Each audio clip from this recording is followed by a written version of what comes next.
In many, many years, since 2011, it's been a long coming since the day that I will come here. And now that I'm finally here, there are many stories that I want to tell, and there are many stories that need to be told to you all. So therefore, at the end of this year, 2019, let's begin as we enter into a new year, 2020, following the year of return in Ghana of 2019. There's much more to do, a lot of work ahead of us, if only if we can finally unite together and bring about a new society, a new way of life, a new tech, new all things that are new to Africa, in order that we finally take hold of what it is that is owed to us. For we are Africans, for we are Black Americans, for we are the continent itself that called Africa.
Nkwame.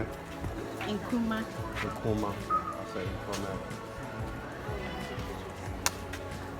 I don't know what I did with the It's with me.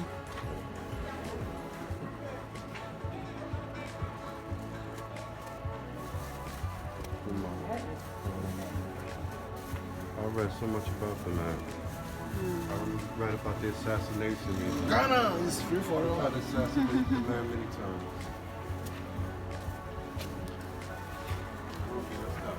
Jeff, come on.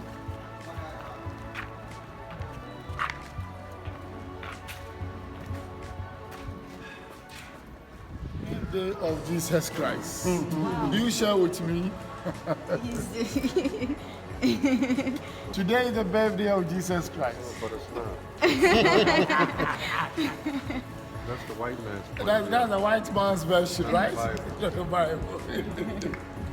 We'll give you a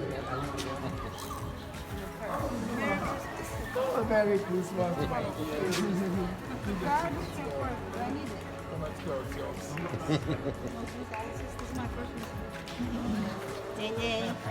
Right, we'll give you a guided tour. If people want to know what they are, Kojo, if people want to know what time men are all about.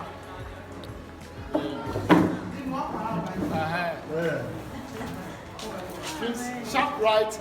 Information there is for you to take home from the head. Don't take pictures there, please. Okay.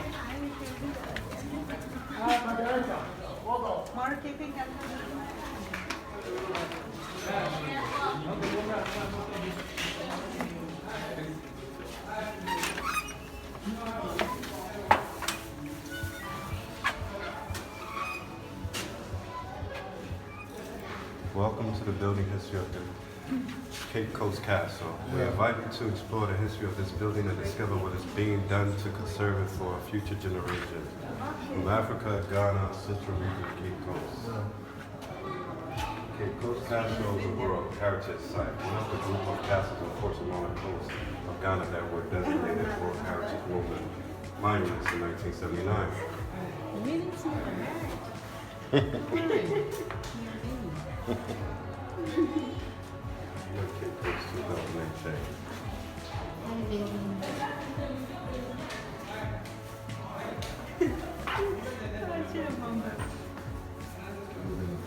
Oh, sorry. No.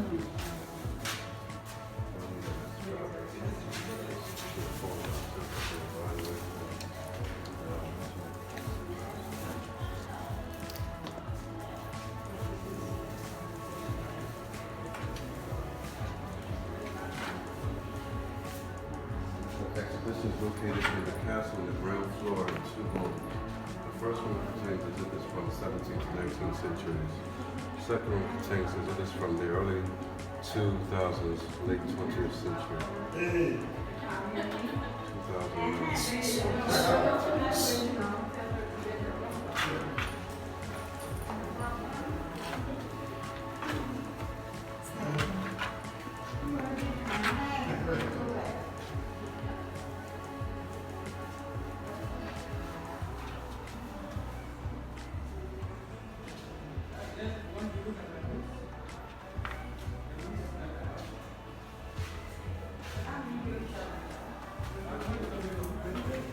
See those two pictures here.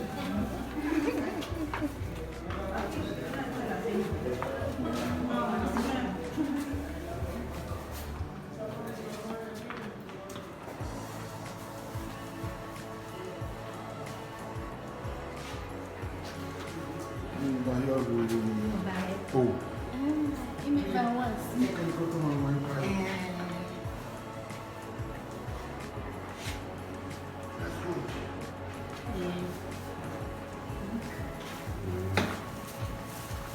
Jeffrey, are you reading?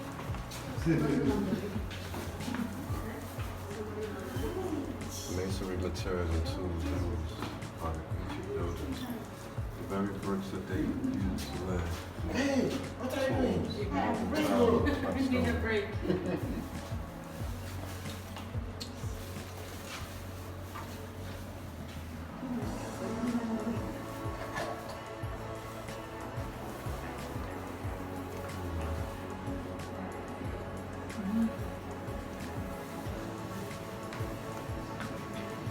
That's good.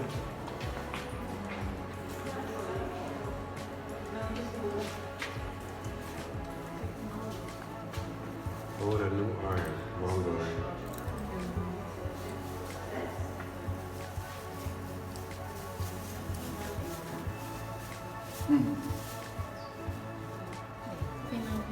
Yeah.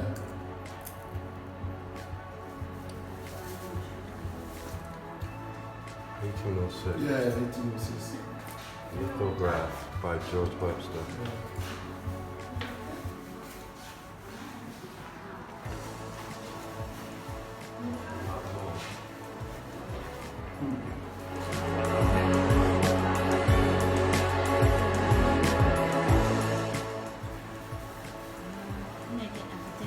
Yeah.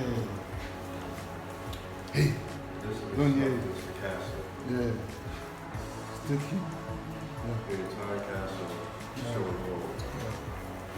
On December the 25th, 2019, the year of return.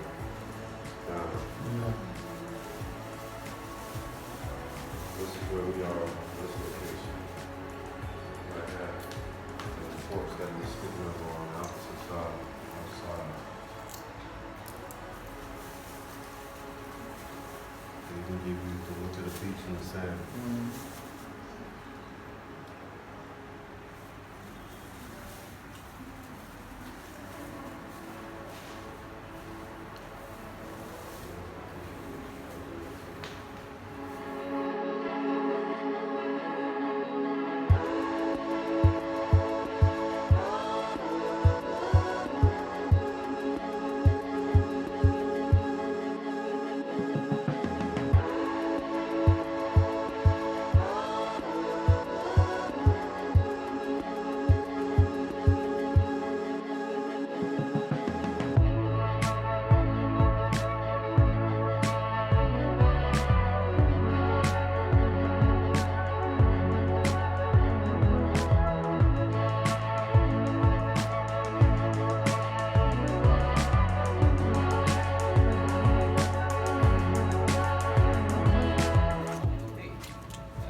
there were two punishment cells created in the slave castle to keep the African captives who were fighting for their freedom.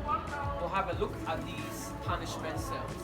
From there, we will walk out of what we call the door of no return, the exit to the slave ships. We will return, see the governor's quarters before we finally back out. But then before we start in the dungeon, let me give you a brief history about the transatlantic slave trade and this very slave castle, the Cape Coast slave castle. I will start with the Portuguese. The Portuguese were the first Europeans to have arrived on the shores of present-day Ghana. In the 1400s, the Portuguese started exploring the coast of West Africa in search of natural resources, gold in particular. And around 1471, the Portuguese did arrive on the shores of present-day Ghana. When they came, they found the gold in abundance, so they decided to stay and take as much as possible. 11 years after the Portuguese arrived, around 1482, they acquired a piece of land in a town not far from here known as Elmina. And over there, the Portuguese built a trading fort. They were using the fort initially as a transit point to take away the gold, timber, and other natural resources. But in the early 1500s, the Portuguese started taking Africans to Brazil, enslaving these Africans on the sugarcane plantations over there. When the Portuguese started taking Africans, what they were doing was that they were raiding communities, kidnapping people, and taking them away. But they saw that it was a problem because the Africans in these communities were fighting back. Their families and people were being taken away. So these Portuguese started luring or enticing some African chiefs with guns and gunpowder. Now, having come to the shores of West Africa, the Portuguese saw that there were different kingdoms or states, and there were wars of expansion between these kingdoms. So by giving out the guns, they were making the chiefs or the kingdoms more powerful. And what the Portuguese were demanding in exchange was prisoners of these interstate wars. And gradually the Portuguese succeeded in getting some African chiefs to start collaborating with them. For close to 100 years, the Portuguese held a monopoly over the transatlantic slave trade. But by the end of the 16th century, other Europeans had joined the Portuguese on the shores of West Africa. The British, the Danes, the Dutch, the French, the Swedish, they were all in West Africa, taking not only the human resource, but also the natural resources. This very slave castle started as a small fort. The Swedish, they were the first Europeans to have built on this land. Around 1654, the Swedish built a small stone fort on this land. And they were using the fort as a transit point to take the gold and timber to Sweden. But the fort and the land changed hands between three other European countries. The Danes captured the fort from the Swedish around 1658. 3 years later, in 1661, the Dutch also came around. They drove the Danes away. And the Dutch also stayed and used the same fort, not to take only the gold, but also to take away Africans. The Dutch were here for 4 years. Around 1665, the British attacked the Dutch here, defeated them. And the British were the ones who then expanded or developed the fort into a slave castle. It took the British more than 100 years to develop the slave castle into how it is now. And mind you, they did use Africans, forced labor, to build up the castle. For close to 200 years, the British took away many Africans to their colonies in the Americas and the Caribbean, enslaving these Africans on the plantation farm there. And the Africans taken away by the British through this very slave castle, majority of them, they were captured within present-day Ghana. But in those days, there were some Africans captured in neighboring West African countries like Togo, Benin, Burkina Faso, and brought down to the slave castle. And many of these Africans, they were kidnapped randomly from their homes by slave raiders. There were others who were prisoners of interstate wars. And wherever these Africans were captured, they were marched on foot. They walk. You can imagine walking from Burkina Faso to this place. So many of these Africans died on the way. Those who survived the walk, they were brought here by the middlemen and the slave raiders to be exchanged for European goods. So these British in the castle used guns, textiles, tobacco to barter for the Africans. But mind you, the British themselves, they fought some wars with some African states. They took people and brought them directly. They also raided communities, kidnapping people and bringing them here. And after getting all these Africans, what the British did was they branded the Africans. They had a branded irons, their company's names or emblems carved out at the tops, put into fire. The branding on the arms, on the backs of the Africans. And this was done for easy identification. From there, they separated the Africans. The male dungeon, as many as 1,000 men were kept in this dungeon. And the female dungeons was holding about 400 women and children. And in these dungeons, the British kept the Africans for 2 weeks to as long as 3 months, waiting for the slave ships to arrive from Britain. In North America, the British took the Africans specifically to their colonies in the United States, the Caribbean, to the likes of Jamaica, Barbados, Bahamas, and over there they enslaved the Africans. They used them as forced labor on the sugarcane, the cotton, the tobacco plantations.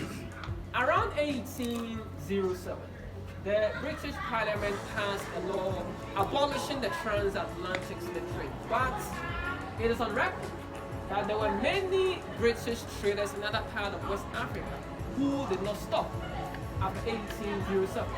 Many of these traders continued taking away Africa until the 1860s, when the British government began making efforts to create colonies in West Africa so that they could be in control of the natural resources. I will pause for a second. Any question before we walk and see the middle dungeon? Any questions? The floor, it slopes gently and part of it is very, very slippery. So please take your time, watch your steps. Shall we? She went over there. I don't know what she does. I guess she could take him to the bathroom.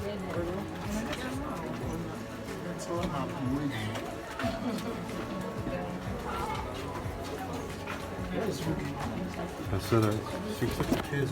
She just walked away with the kids. She didn't say anything.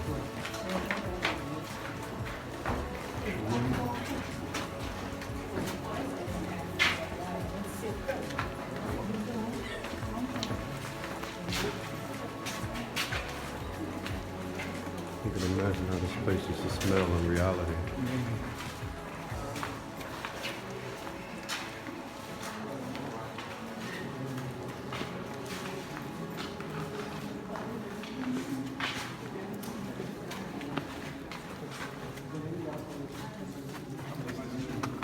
Oh, you gotta move forward a little bit to have a great street.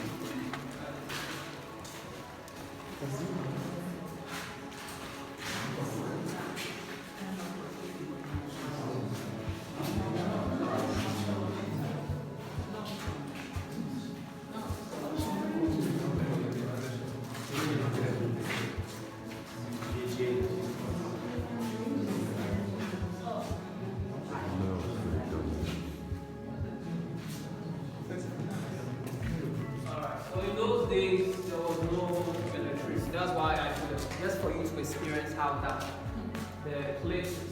The 3 vents, that was the source of light and ventilation for the men in this space. Now the dungeon, it was divided into 5 chambers. There's the first chamber, and as many as 200 men could be in this space. 200. There were these small wooden buckets placed at the corners of the chamber for the men here to defecate in them. But the buckets were not enough. And the few ones available, they were not even empty regular. Most times, the toilet, urine, all were down on the floor. And they stayed in the waste. They were fed twice a day, morning and evening, the food put in the palms.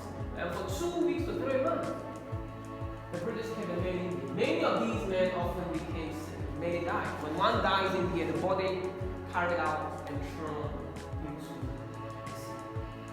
Among the British in the castle were Christian missionaries who were here to preach Christianity in the neighboring communities. And these missionaries established a church in this little castle. The church was established right on top of this dungeon.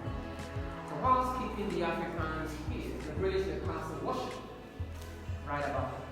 When we continue out, I'll show you where they have the Anglican church. Any question about this church? The floor, we do see the bricks. This floor has been excavated. Please walk a bit closer to the side.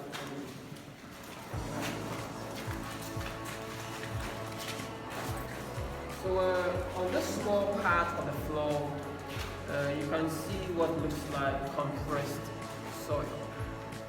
It is all decomposed human waste. In the 1970s, a group of archaeologists came to the slave castle to do some work. And when they moved to this chamber, this whole floor was covered with something like this. So these archaeologists were the ones who excavated what they saw, and they examined what they had excavated. After doing that, they came to the conclusion that it was all decomposed feces, food waste, blood, and all that. And with the Africans being the ones who were kept here, they did agree that the decomposed waste was that of the African captives. This small part was left untouched so that visitors could see for themselves. So the waste of the Africans kept in here during the transatlantic slave trade. Any question before we see the other changes, please? Alright, so let's continue. The floor slippery, so we need to be careful.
There is something of interest in the last chamber, so please let's continue.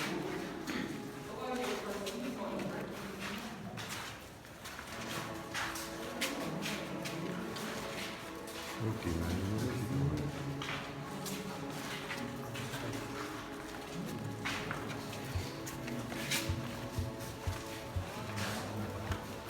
I can't even hear it. I can't even hear it because I didn't really everything.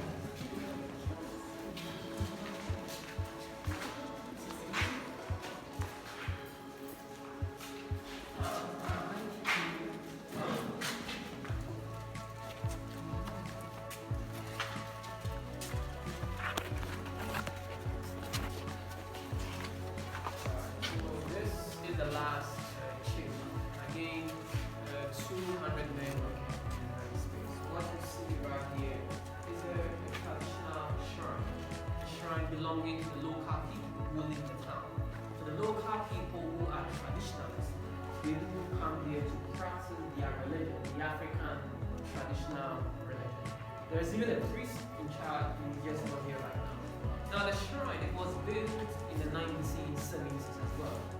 So that was long after the British had left the slave castle. During the slave trade, this was not here. One will ask, why then is the shrine here? Why did the local people build the shrine? It is here because of its historical connection to the land on which the slave castle lived. The local history is that before these Europeans came to the town, the ancestors, the Africans in the town, worshipped on this land. But when the land was occupied by the Swedish, they never allowed the local people back. The Danes were here, the Dutch came, the British, none of them allowed the Africans in the town to come back and worship. But when the British left, the locals wanted a shrine back to its original home, this land. This slave castle was still here, on the land. So they were given this space by the government to build their shrine. So here because of its historical connection to the land. Now behind this wall is an underground tunnel, a tunnel built by the British to connect this chamber to the sea, about 70 meters long. And the tunnel was used as a passage. During the slave trade, whenever the ships arrived at the beach, the men in the dungeon, they were not taken out through the main door of the ships. The British soldiers rather walked the men to the tunnel. They were still in chains all the way to the beach. At the beach, they forced them into small boats. The boats then take them to the ships to the sea before they are moved to the Americas and the Caribbean. The entrance, it was closed by the British in the castle after 1833, supposedly to symbolize the abolition of slavery in British colonies. When we continue out, I'll show you part of the underground tunnel. Any question about it? We've been in the dungeon for nearly 10 spaces here. Not even out.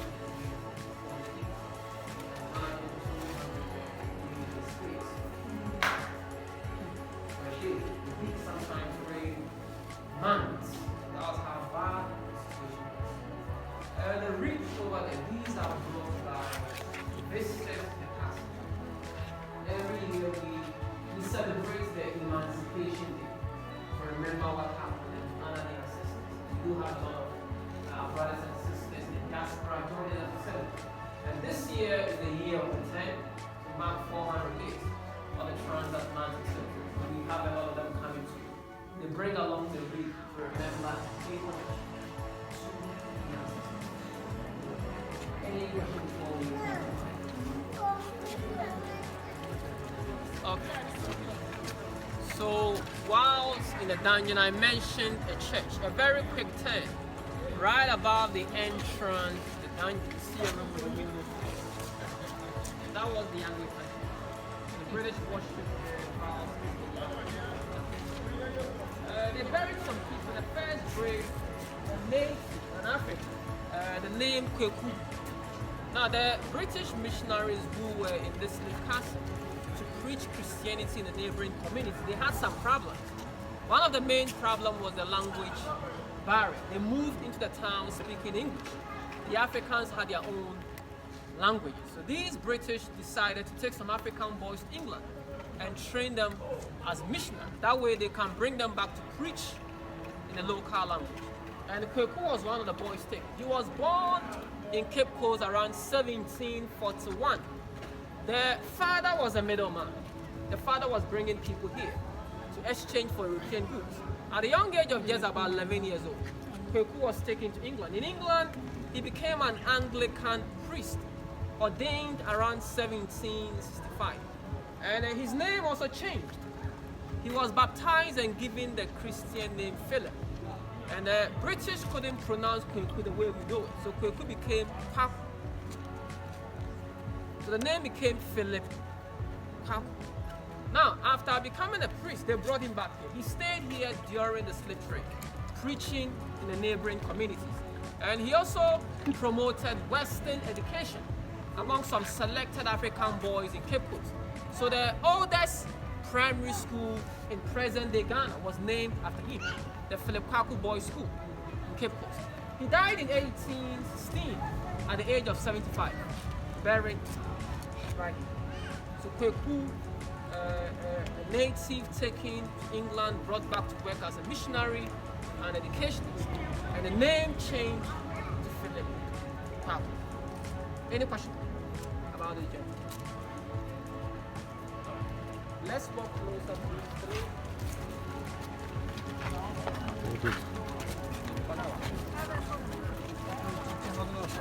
These three are British.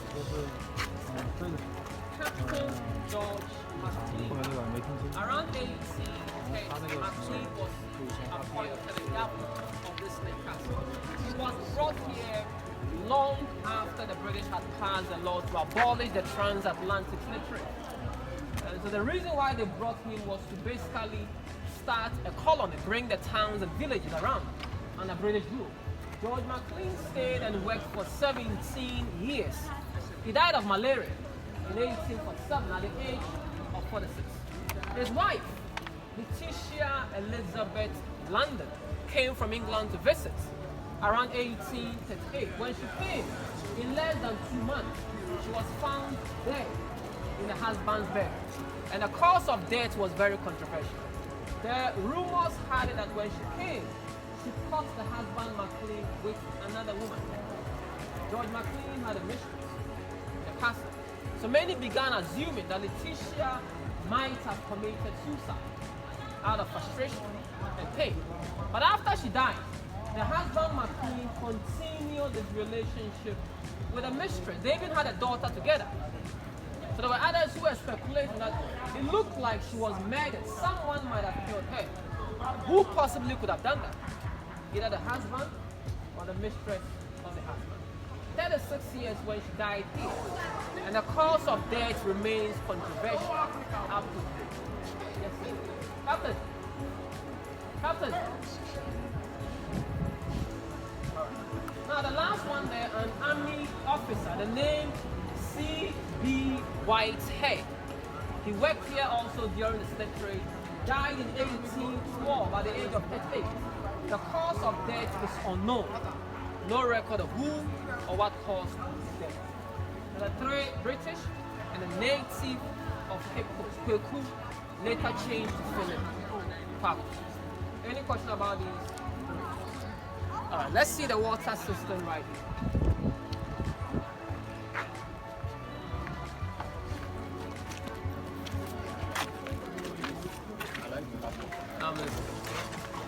You see the only governor who died there. No, he's the only one buried, but he was the only one who died. Alright, so be careful with your phones. It's about 18 feet deep. A water reservoir built originally to store rain water. And they were using the rainwater to cook for the Africans being kept in the dungeon. That was what was given to them to drink. But now connected to the main water system in the town. So these days we store pipeline water in it. But we use it mostly for domestic purposes, for the painting, cleaning, and other stuff. So originally built to store rain water. Two of them, the other one right over there.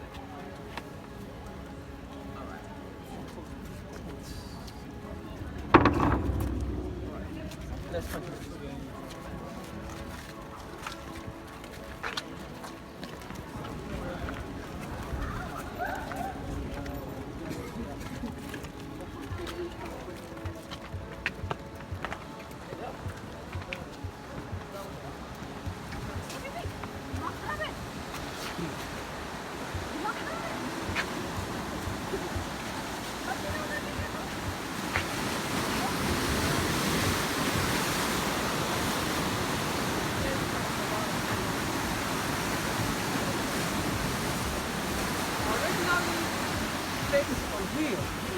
These cannons were mobile. The soldier fills one with gunpowder and puts a cannonball at a mark. He then lights a match through a small opening here.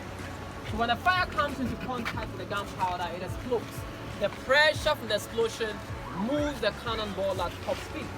And these cannonballs are very heavy, fired to hit the enemy ships, break them on impact, create holes in them so that the water gradually sink those ships. And the enemies were other Europeans competing.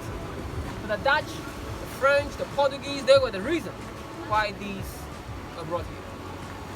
One thing about the British, they managed to stay in control of this slave castle and what is now present-day Ghana until just about 62 years ago.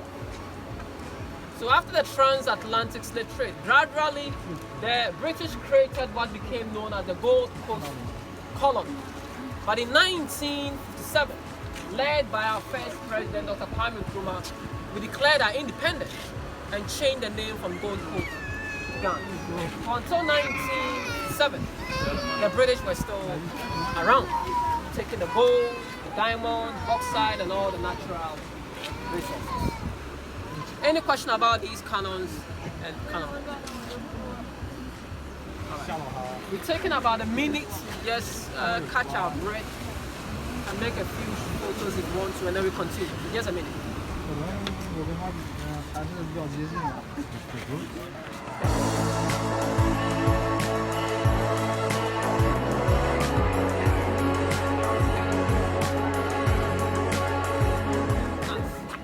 But then the entrance behind the shrine has been closed. So we couldn't see how big or deep it is from there. Let's walk down and see how deep.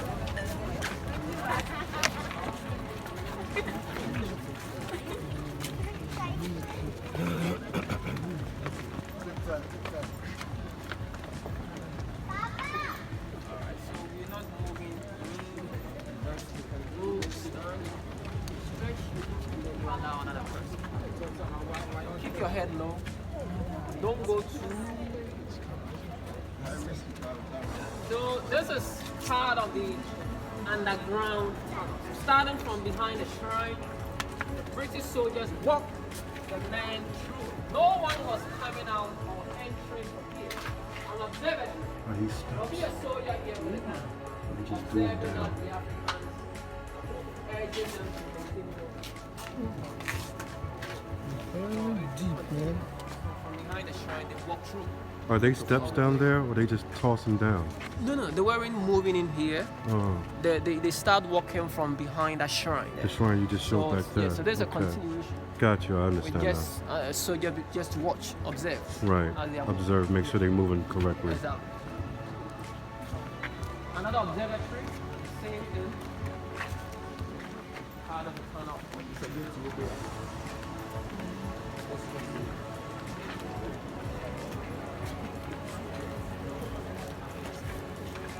Now, these rooms on this lane, all these rooms, they were store rooms. The slave ships never came empty. They come with the textiles, the tobacco, the sugar, and all these European goods. They were stored in here.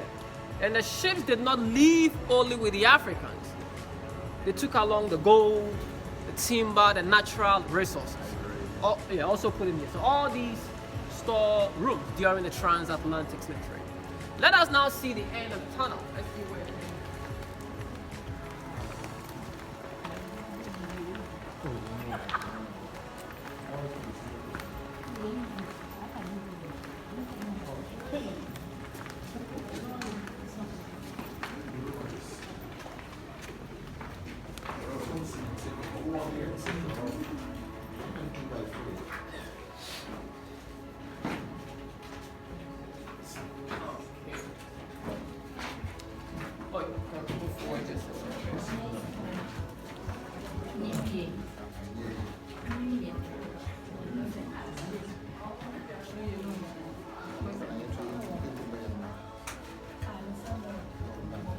Alright, so about 70 meters long. This is the end of the tunnel. And the tunnel runs this way. So the soldiers were bringing the Africans in this direction. But this side was closed or walled after 1833, just like the entrance. Also to symbolize the abolition of slavery in the colonies. During the transatlantic slave trade, there was a door, an exit right over here, behind it, the beach. So the soldiers originally walked the Africans out this way to the ships. But as the slave trade was going on, these British in the castle decided to close the exit. The reason they saw that sometimes when the sea waves were rough, or when the tides were very high, water was getting in here, and it was a problem. After closing the exit for that reason, the British created another exit because they were still taking people away. The other exit created is down there, and that is what we call the door of no return. It is still open, so we will be moving out of that exit. The partial open door.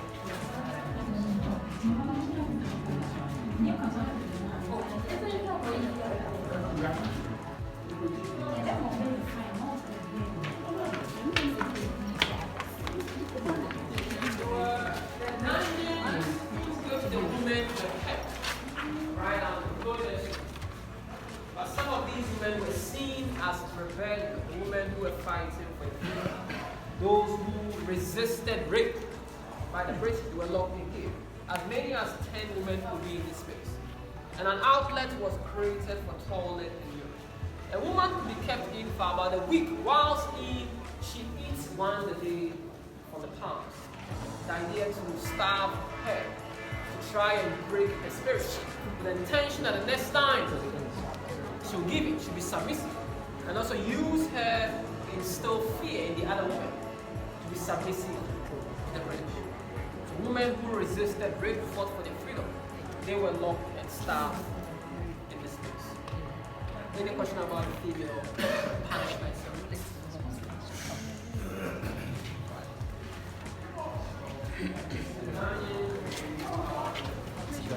Deze kan met eentjes van een mobbelen.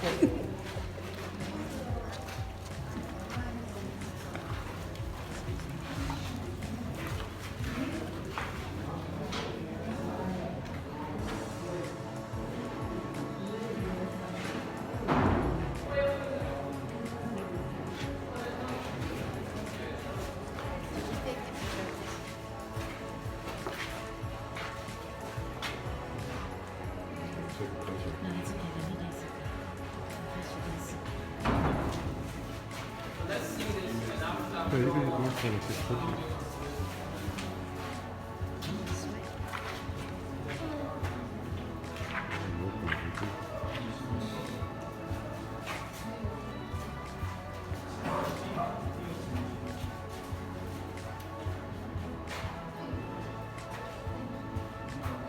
Alright, go with them. Jeffrey, come.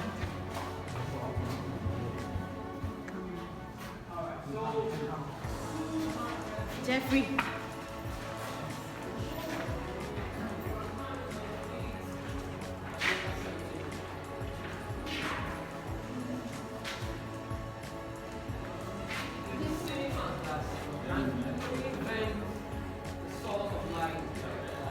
Again, there were these small wooden buckets placed at times for women, children, kids.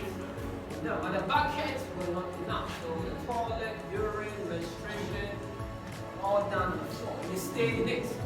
They were fed twice a day, morning and evening. The food put in the palms.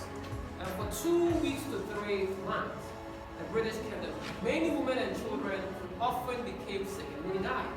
When one dies in here, the body taken out, thrown into the ocean.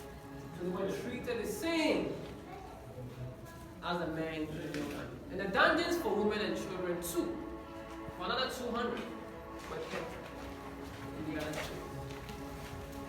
Any questions about female?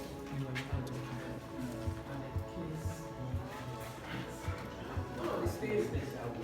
No special. They stayed here with you. So the waste and everything were here.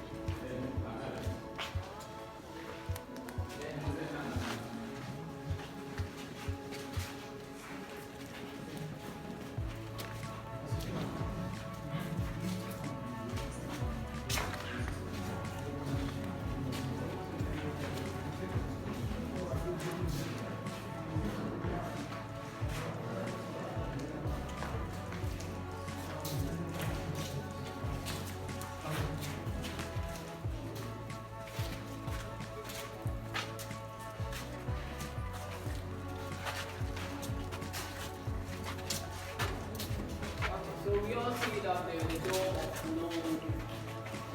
originally small and narrow. The Africans had to go down to walk out, change later into this one. And the name is very simple. No one came here willingly. These were Africans kidnapped, taken from their homes, families, and forced. When they were taken out into the slave ships, they lost contact with everything. They were sent to an unknown world, the Americas, the Caribbean, and over there they were stripped of their freedom, their names, language, religion, everything. Enslaved on the plantation farm, these Africans never returned home to their motherland.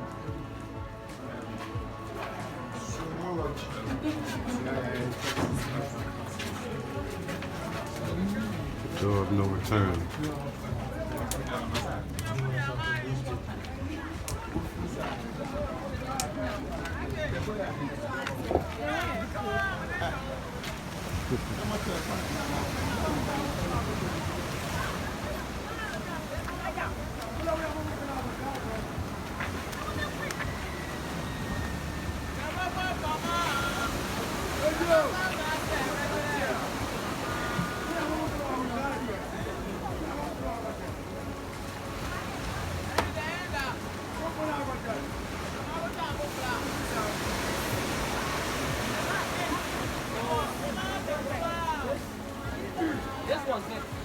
When they bring the Africans out, the soldiers walk them down. And over here, they put them into smaller boats. The slave ships stayed a bit far. So the boat moved them to the ships before they were taken away. Now, I want you to take a straight look along the beach. You can see a broken wall stretching to the sea. The wall built also by the British, it was a boundary. The Africans who lived in the neighboring community, they were not allowed to live. This part of the beach was reserved only for the British. But now, the place is more or less a mini fishing hub. So a lot of fishing boats all around. Any questions?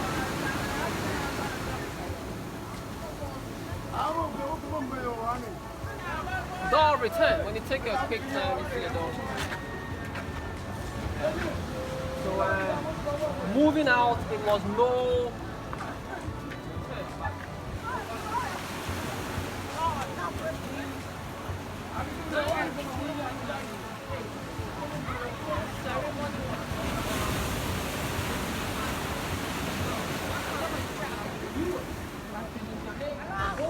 The remains of two descendants of enslaved Africans were exhumed from their graves and retained. The bones of an African American by name Samuel Castle and a Jamaican woman, Madam Christie. Now, when the bones were flown to Ghana, they were brought to this slave castle by boat and taken into the court through this door. A traditional funeral was then held over the bones, and they were later buried in a town in Ghana known as Asan Manso. Asan Manso historically was a major slave route. After the bones were reburied there, this was it is very simple. Millions of Africans were taken out of this door, and many other points were requested in Africa. These were Africans forced out of their mother. They never and they remained. The bones that were retained symbolically broke that barrier. This same door is now a gateway back to Africa. So to our brothers and sisters, they send them their saying.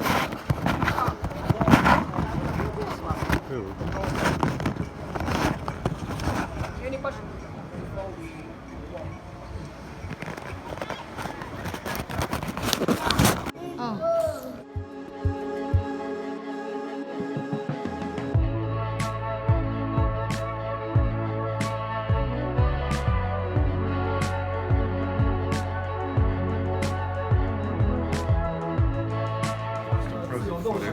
But it was a condensed. No food, no water, no air. You stay until you die. You stay until you die. Yeah. So it's meant for you to die. It was to kill you, but to kill slowly and painfully. Can you watch your head? Oh, okay. Missed it. That's good. So you can Listen, take a look in, but keep your is head this low. an original door? Yeah, it is. Jeffrey. This door dates back to slavery time. Go to Bangkok. So keep your heads very low, please. Keep it low.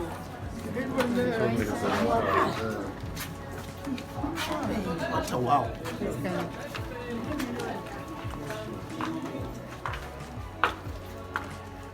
No air, no water, no nothing. You suffocate to death. Can you imagine? You see how we know when people out. You put here just to die. Heat. With no water, just suffocating. Slowly, hour by hour.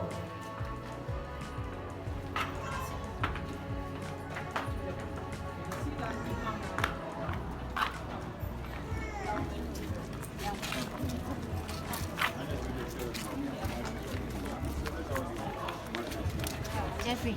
Jeffrey. Hey.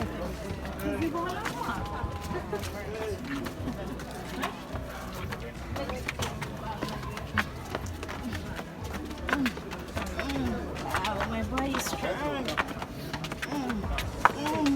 Tete is strong. I'll give you a compliment. That's my boy. My leg. The workout.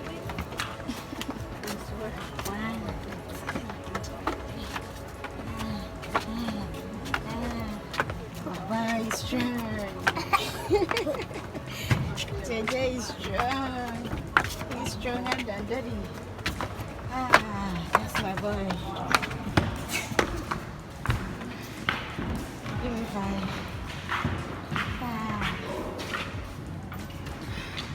All this building, I guess.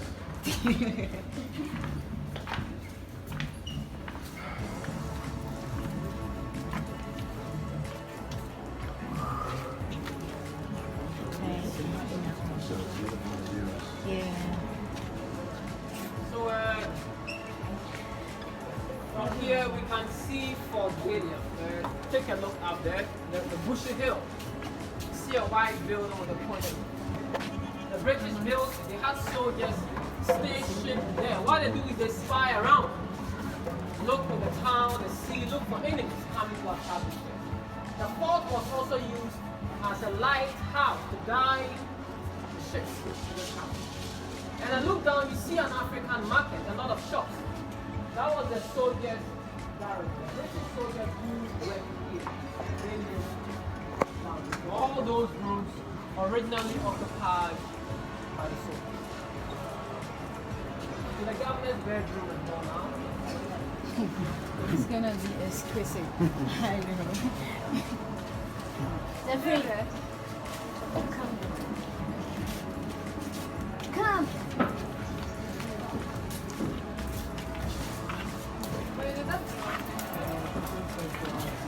Där de håller på nu.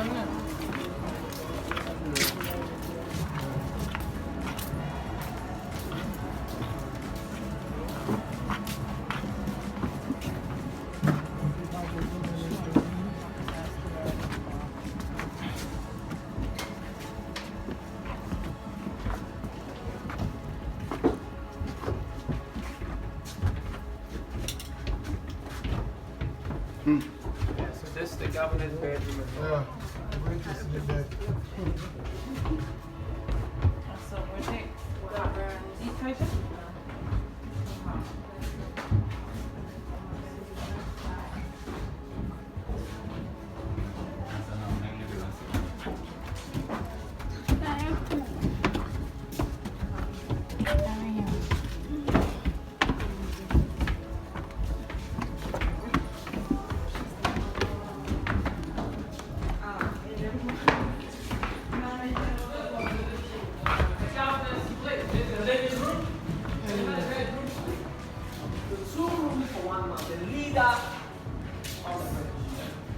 As you can see, it's a very big place. It is well ventilated. There are about 9 windows. So you can compare to that. This is what the government is. We basically the slave castles built on the shores of West Africa are 3. Apart from Cape Coast, there is the Elmina slave castle built by the Portuguese, and there's also one in Accra, the Christiansborg or the Osu. Hey. So all these three slave castles are shown. Then we have what we call the slave forts. The forts are only smaller than the castle. In fact, there were some built in Senegal, Gorée Island, some in Gambia, Nigeria, but about 90% of these slave forts, more than 20 forts, were built just on the shore of the ground. Currently, there are 14 preserved forts. So the question we want to ask, why the shores of Ghana? Why were they building these structures? Not on the shores of Togo or Benin, because basically every country along the coast of West Africa, there were people taking directives through these countries. But the majority of these structures were built in Ghana. So why Ghana? Apart from taking the Africans, the Europeans were getting gold in abundance. So the gold we had was one other reason why they chose to stay. And also, along the shores of Ghana, they found these rocky beaches which will hold these structures. But in other places, it was sandy, mangrove, and they couldn't build. The Portuguese were the first Europeans to take Africa, and they were the last to stop. For them, for about 400 years, they kept taking. And they took many of the Africans to Brazil. In fact, Brazil was the largest recipient, about 5 million Africans taken only to Brazil. For 400 years, it is estimated that between 12 to 15 million Africans were taken. And that is those who arrived alive. Mind you, there were millions who died in the dungeons of the ocean. Now, out of that 12 to 15 million, the Portuguese alone accounted for about 45%. Close to half. So they took more than any other European country, the Portuguese. When they set foot on the shores of Ghana in 1471, the very place they first landed is a place known as Shama in the western region of Ghana. They found gold in abundance. Had the Portuguese not found the gold, they probably would have moved on. Because they had been to Guinea before they came. They were looking for gold. So had they not seen the gold, who knows where they would have ended. But when they found the gold, they were like, they're going to have to stay. And of course, news, the other Europeans heard about it. Before we knew, everyone was here. Any question before we go down with wrap up? Let's take a walk through the bedroom.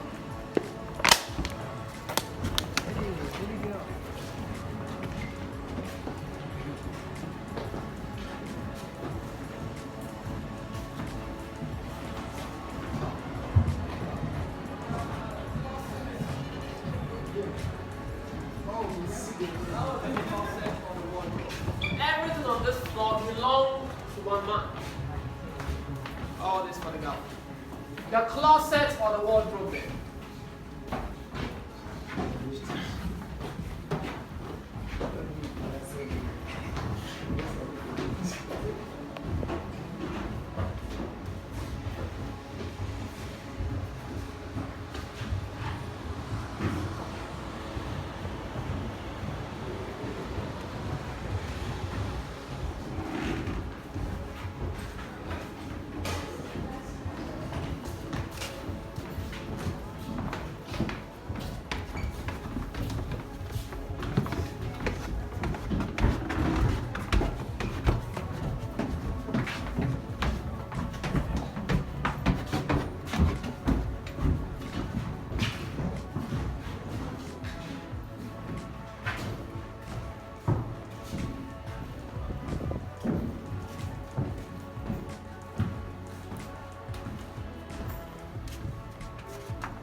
some people go.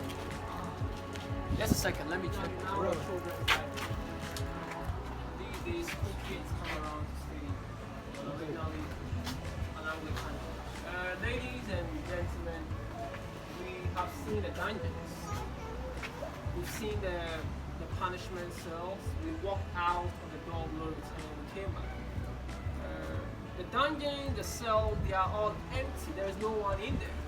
And the transatlantic slave trade by law has long been abolished. But slavery is still going on in these modern days, in many forms, and we all know that.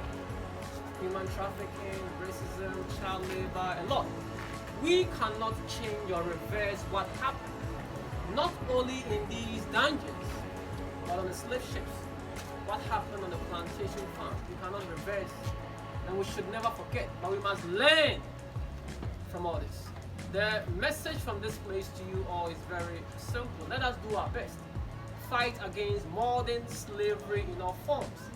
Let's make the world a better and a safer place, not only for us and the kids, but also the unborn generations. So the message from the Cape Coast Slave Castle to you. So at this point, I will ask if anyone has a further question, suggestion, anything before we end.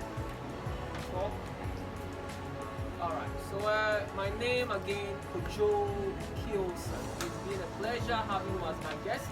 I believe you learned a lot, and you can be around until 6 p.m. If you still want to walk around, don't stay beyond 6. Because there we close the menu, so you might spend the night. And also, let me use this opportunity. Wish you a Merry Christmas and a prosperous New Year. So, with that said, thank you.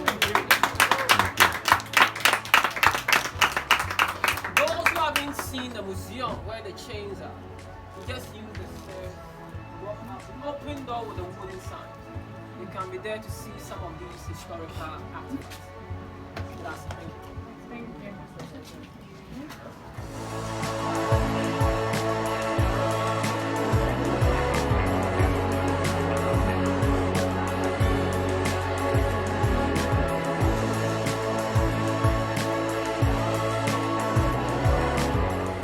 Ready. The year of return, Ghana, 2019, December 25th. After 9 years, this is the first time that I have come to the Cape Coast, to the slave castle, to see what it is that my ancestors have suffered from. The year of return marks 400 years since the first slave ships left this place. We are here today. There's much to learn, but there's a reason why I waited so long. And today is that day, and here's the reason why.